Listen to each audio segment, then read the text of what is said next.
Hello students, हम लोग acid base की बात करेंगे, स्पेशली इनऑर्गेनिक एसिड बेस की। इसको हम 4 टाइप में डिवाइड करते हैं और हर एक कंपाउंड की हम एसिड बेस कैरेक्टर को आज यहाँ पढ़ेंगे।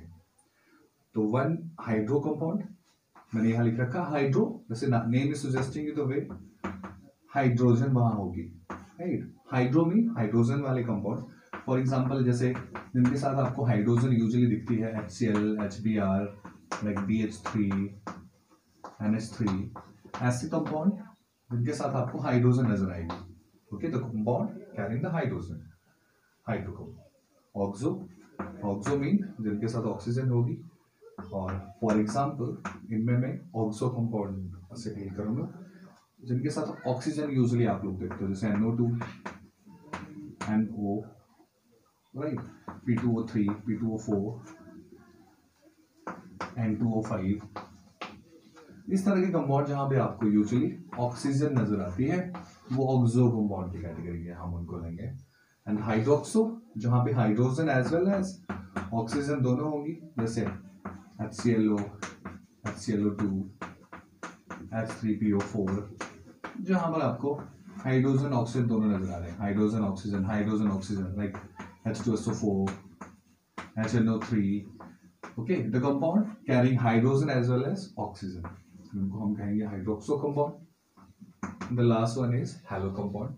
हैलो मींस हैलोजन, और हैलोजन आपके पास हो सकती है fluorine, chlorine, bromine and iodine. वो कंपाउंड जिनके साथ आपको यूजुअली हैलोजन नजर आएगी, for example CCl4, SiCl4, right, BCl3, AlCl3. So such of compound where you are watching the halogen carrying compound, हम उनको किस में लेंगे? हैलो कंपाउंड्स में। तो आज हम स्पेशली इनऑर्गेनिक एसिड बेस का जो करेक्टर है वो इन 4 कंपाउंड के लिए स्टडी करेंगे, और यहीं से यूजुअली किसी भी कॉम्पिटिटिव लेवल की मैं बात करूं, एग्जामिनेशन पॉइंट ऑफ व्यू से बात करूं, यहीं से इनऑर्गेनिक एसिड बेस के क्वेश्चन बनते हैं। तो आज का ये वीडियो क्वाइट बेनिफिशियल होने वाला है आप लोगों के लिए। सो वी कंटिन्यू, हम वन बाई वन हम इसको लेंगे। So firstly I am taking hydro compound, right.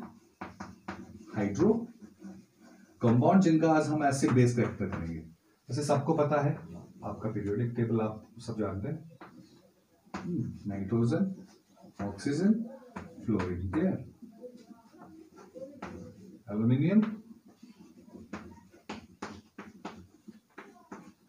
सबको मालूम है, आपने टिक भी बनाए होंगे। Okay, nitrogen, phosphorus, arsenic, antimony, bismuth, polonium,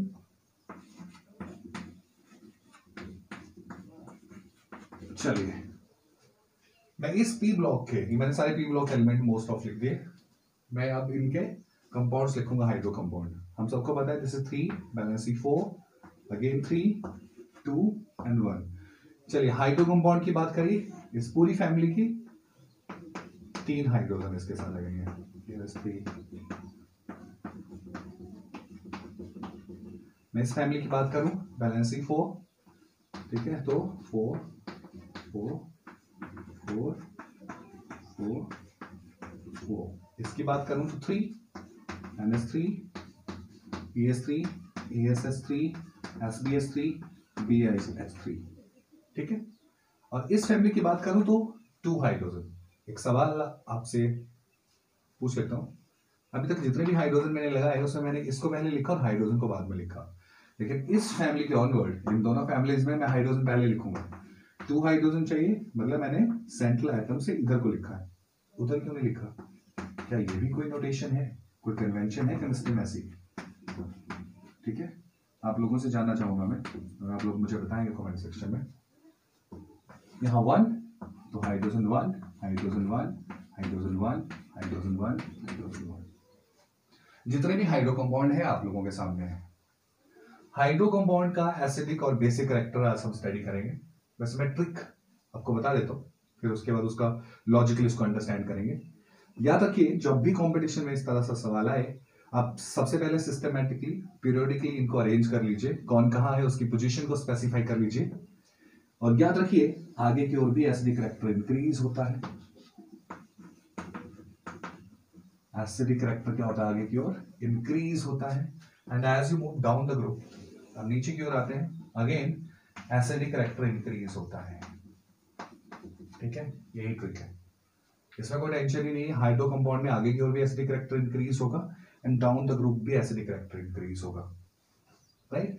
तो अगर इस पे भरोसा रखिए, अभी लॉजिकली मैं अंडरस्टैंड करवाऊंगा आपको।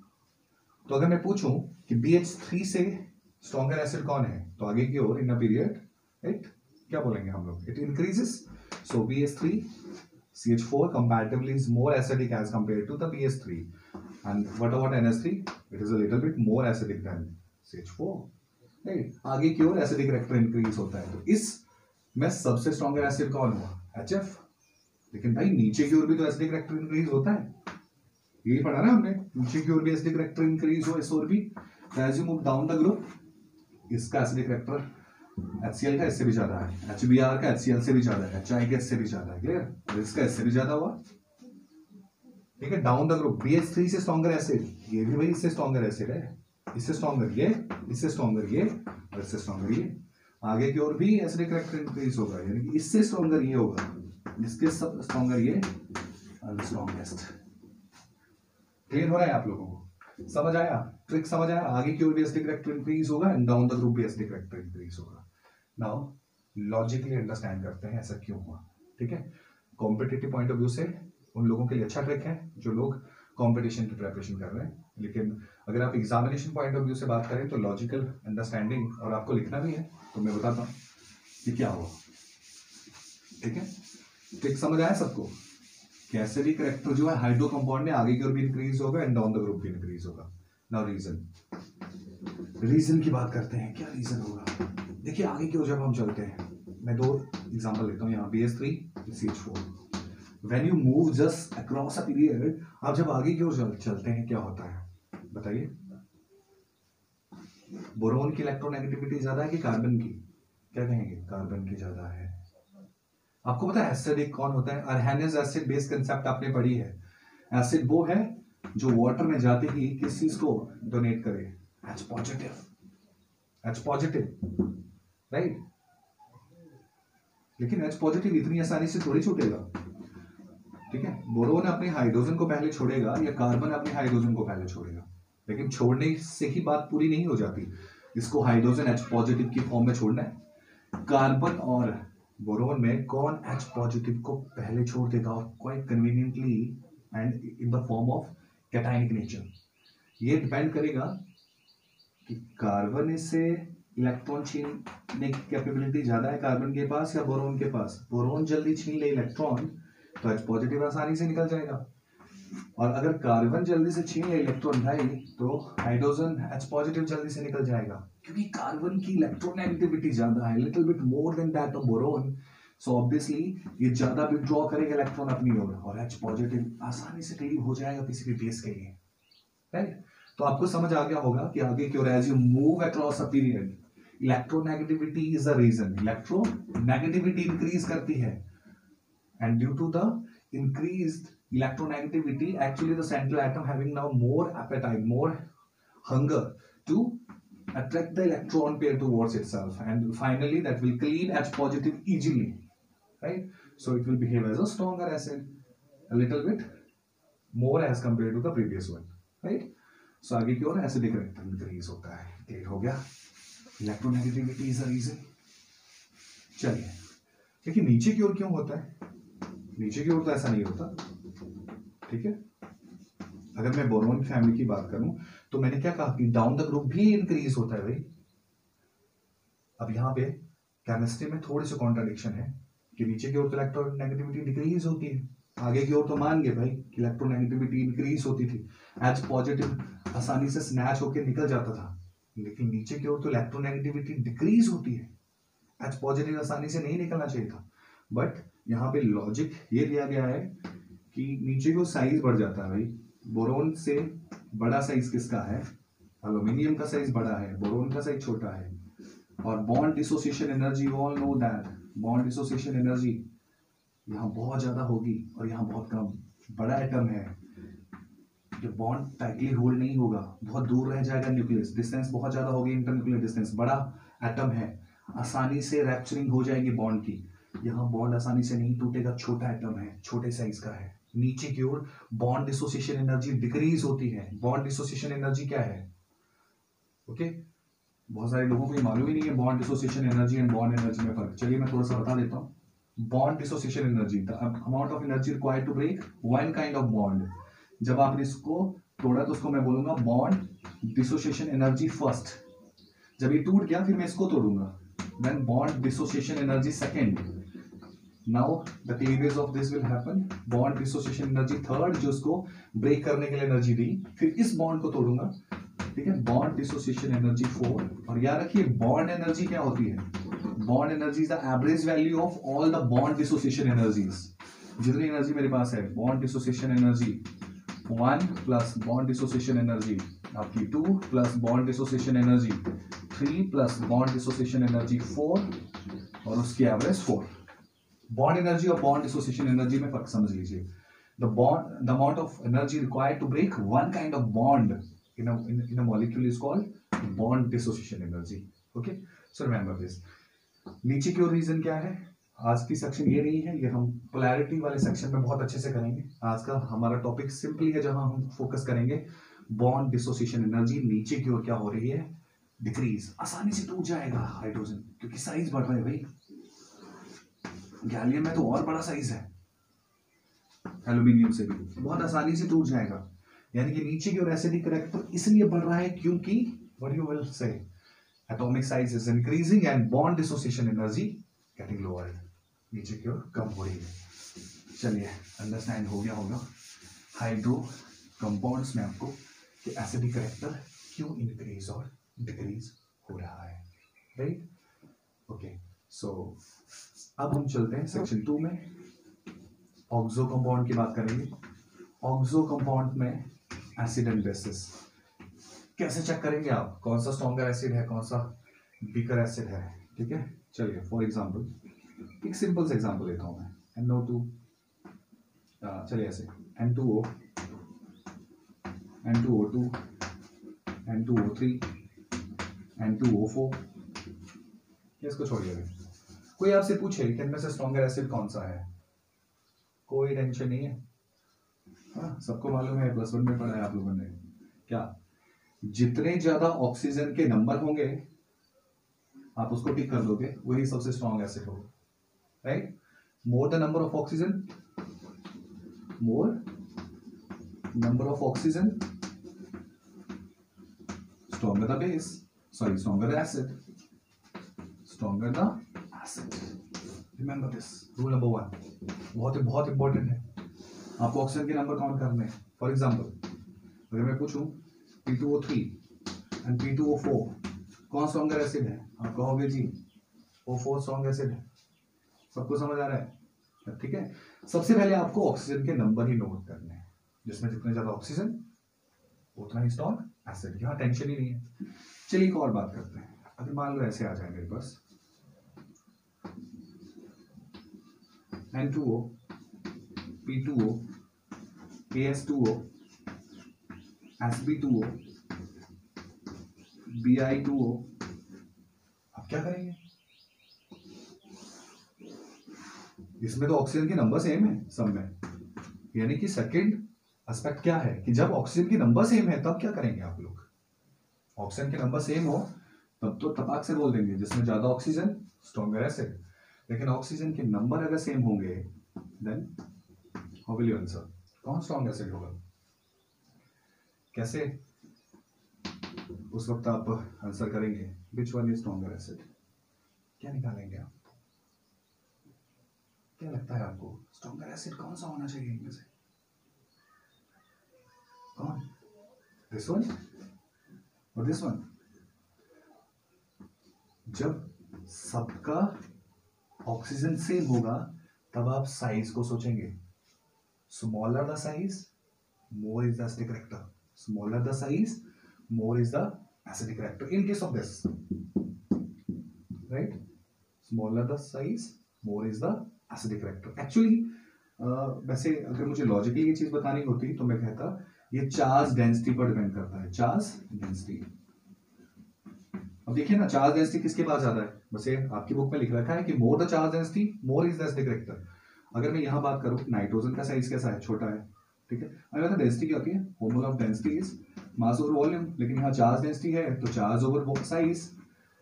चार्ज तो चलिए सबके पास सेम है, ऑक्सीडेशन नंबर सबके पास सेम है, क्योंकि ऑक्सीडेशन नंबर जिसको नहीं आता देखना वो मेरा वीडियो देखिए जिसमें मैंने ऑक्सीडेशन नंबर बताया है।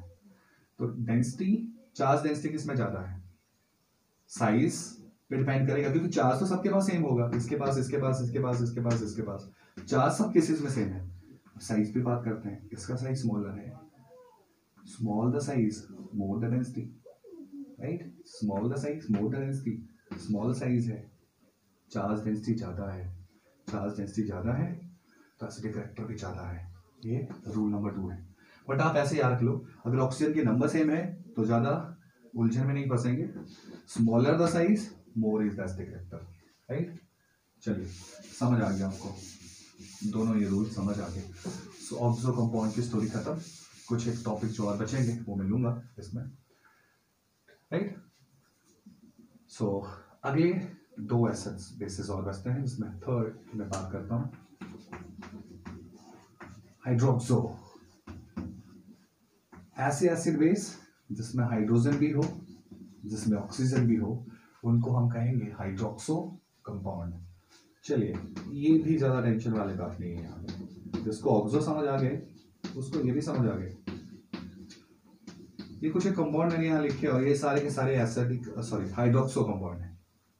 अगर कोई आपसे पूछे कि स्ट्रॉन्गर एसिड कौन है, तो ऑक्सो वाले केस में आपने कैसे एक्सप्लेन किया, आपने एक्सप्लेन किया कि ऑक्सीजन के नंबर जहां ज्यादा है वो स्ट्रॉन्गर एसिड है। तो अभी मत घबराइए, सेम ही रूल यहीं भी अप्लाई होगा। In case of hydroxo acids सबसे पहले आप जिस चीज पे एम्फेसिस करोगे वो किस पे करोगे, ऑक्सीजन के नंबर पे। जिसके बाद जितने ज्यादा ऑक्सीजन के नंबर होंगे वो उतना ही स्ट्रॉन्गर एसिड होगा, रिमेंबर दिस। तो टेंशन नहीं है, बिल्कुल ऑक्सो की तरह।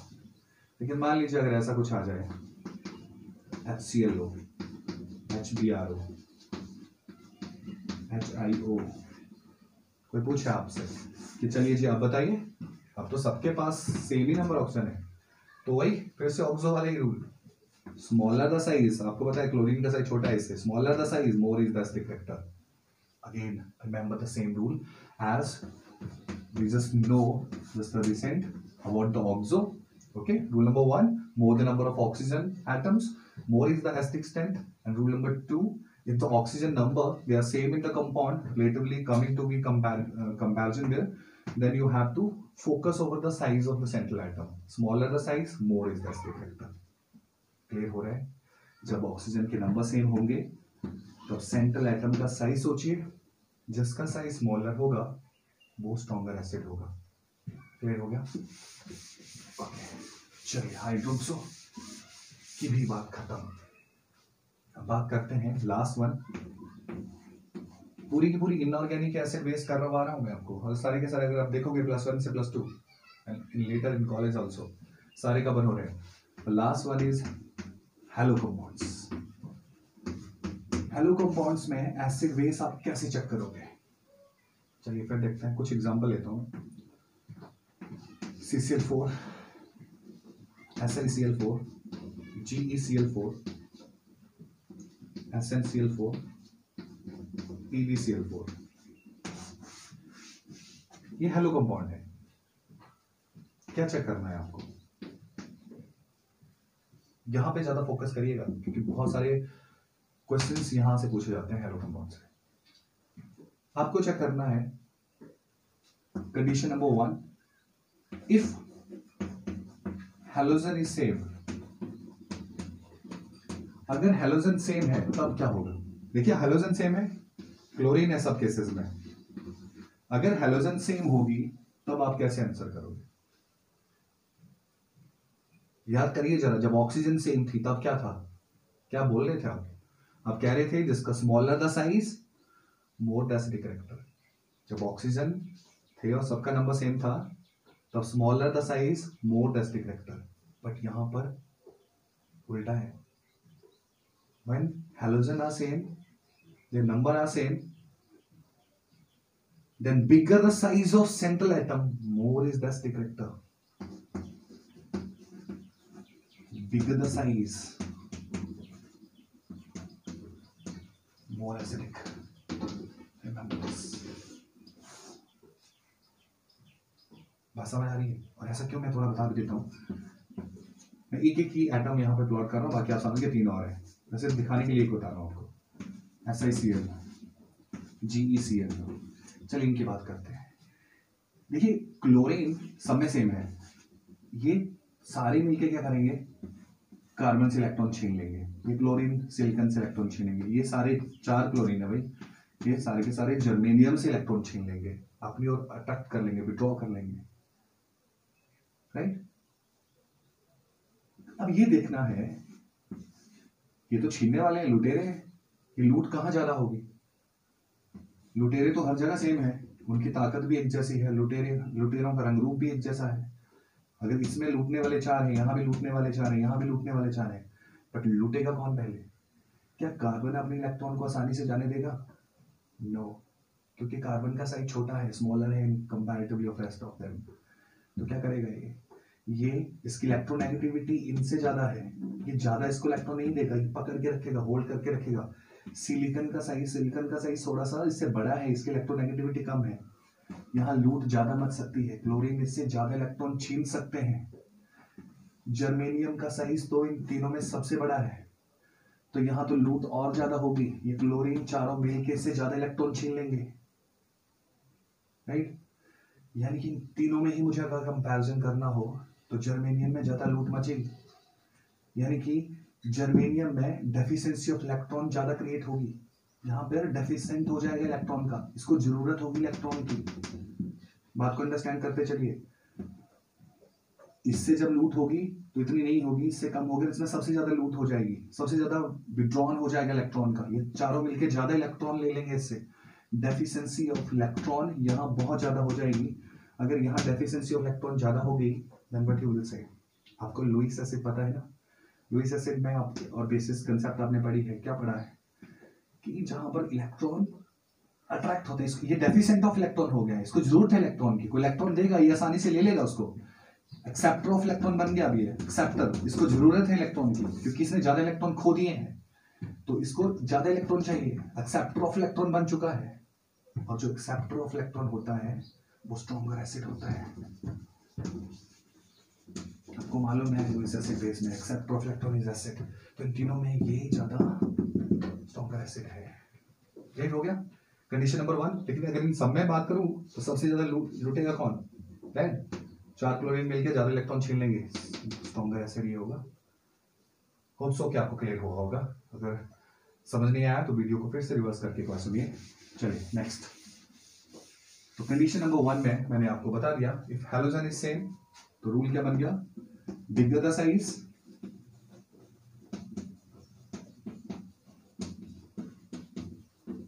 Stronger the acid.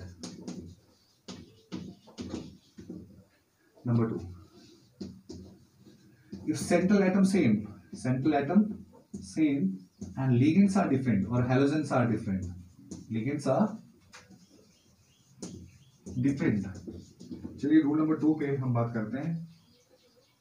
Central atom same है लेकिन लिगेंड्स डिफरेंट है. फॉर एग्जांपल चलिए इसी को मैं लेता हूं, CCl4, CBr4, CI4.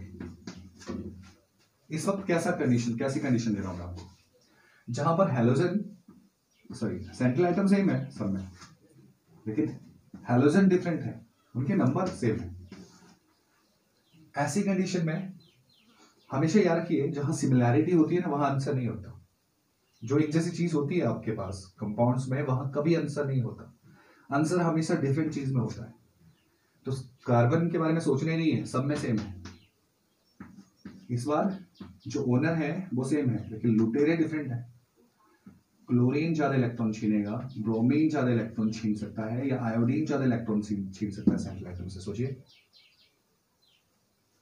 भाई क्लोरीन की इलेक्ट्रोनेगेटिविटी बहुत ज़्यादा है ब्रोमीन से, और इसकी इलेक्ट्रोनेगेटिविटी किसकी, आयोडीन की, इससे भी ज़्यादा, ब्रोमीन की ज़्यादा है आयोडीन से। क्लोरीन की सबसे ज़्यादा इलेक्ट्रोनेगेटिविटी वैल्यू है, तो कार्बन से ज़्यादा इलेक्ट्रॉन विड्रॉ करेगा। तो कार्बन इस केस में ज़्यादा डेफिशिएंट ऑफ इलेक्ट्रॉन बन जाएगा, और अगर कार्बन ज़्यादा डेफिशिएंट ऑफ इलेक्ट्रॉन हो गया तो ये स्ट्रॉन्गर एसिड होगा। हेलो कंपाउंड्स में हमें सेंट्रल एटम की डेफिशिएंसी ऑफ इलेक्ट्रॉन देखनी होती है। More the deficiency of electron in central atom found in case of hello compound, that will behave in later stronger acid. Okay, remember this. अब इन चारों cases में chlorine की electronegativity बहुत ज्यादा है, ज्यादा इस कार्बन से इलेक्ट्रॉन छीन लेगा, ये कार्बन ज्यादा डेफिशिएंट ऑफ इलेक्ट्रॉन बन जाएगा और ये स्ट्रॉन्गर एसिड होगा। चलिए, दोनों रूल आपको समझ आ चुके होंगे। अब हम लोग उस लेवल की ओर मूव करेंगे। ठीक है, ये तो बेसिक लेवल था। अब मैं थोड़े से अपर लेवल की ओर जाऊंगा नेक्स्ट वीडियो में, जिसमें मैं इन चारों में से कुछ डिफरेंट और वहाँ ऐसे क्वेश्चंस लाऊंगा जिनमें एम्बिग्यूटीज होंगी और आप सोचेंगे कि बिल्कुल आपके इन रूल से थोड़े बहुत डिफरेंट होंगे, और कंपटीशन के एस्पेक्ट से सबसे ज़्यादा पूछे जाने वाले क्वेश्चंस हैं। राइट, चलिए क्वेश्चन मैं आपको छोड़े जा रहा हूँ। आप बताएंगे मुझे इनमें से स्ट्रॉन्गर एसिड कौन है, BF3, BCl3 एंड BI3। ठीक है, दिमाग लगाइए, नेक्स्ट वीडियो में आपको आंसर जरूर दूंगा।